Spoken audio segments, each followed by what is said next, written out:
Um, well, I'll just kind of start out and give you a brief resume of who I am and where I was born and all that.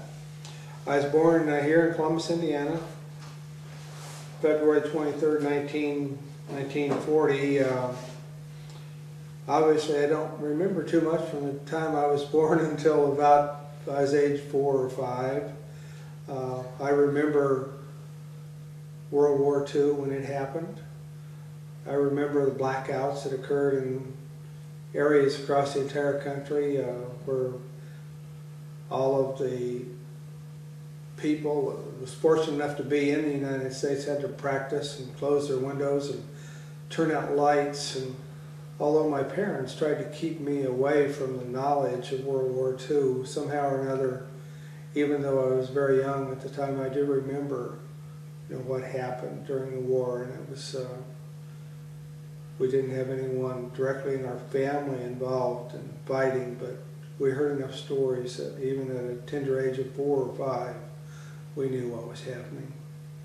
I vividly remember the end of World War II. It was raining in Columbus, and people were pounding on tubs, wash tubs, and anything you could pound on, carrying flags, and they was marching in the streets. They were so happy with joy that the war was over. And after the war was over, we was able to buy cars and gasoline, and things were no longer rationed, which was kind of cool. And I remember all of those things. I remember the time I really believed in Santa Claus. That seemed to have ended at a pretty early age. What got you to the realization that Santa Claus wasn't real? Stories from other kids in the class, oh, do you still believe in Santa Claus? The older kids, somehow or another they knew the difference.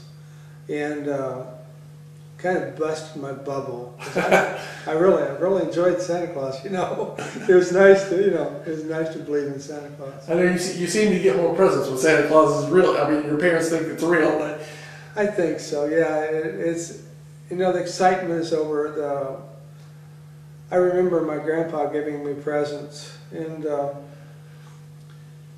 he was very poor, and the presents that we got each year was an apple or an orange, a yellow tablet, and a pencil. And although it wasn't much, it was still something very, very important to us. What do you mean by yellow tablet?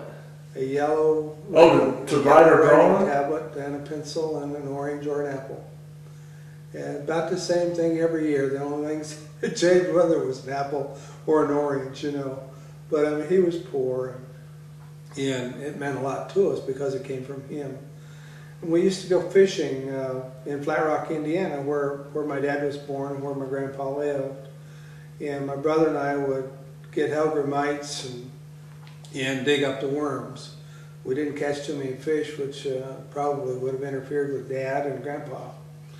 And one day we met a stranger there. He was a hobo, and he befriended my brother and I, and we had a lot of fun with each other. And we talked a lot, and he talked about all his travels through the country, and he literally was a hobo. I don't know where he was from originally, but he'd been all over the United States on a train. It was kind of neat. And one day he was cooking raisins, and I'd never seen raisins cooked before, and it wasn't very appetizing, but it was all he had to eat that day. And he offered my brother and I some raisins, and it really touched me that this is the only thing this man had to eat, but he's willing to share it. And his name was Andy, and after we got married 3 or 4 years, we had a baby girl, and we called her Andrea.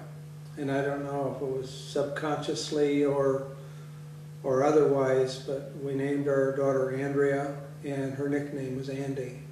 And he was a very special person to me, and he came apparently into my memory when we was naming our daughter, and she turned out almost like him.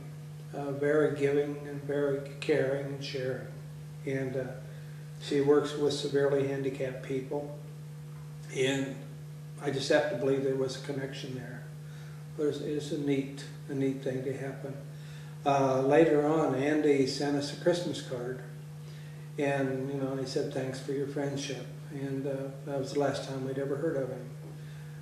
I assume that he died, and not having any family, no one would have ever known where he was, But it was kind of cool.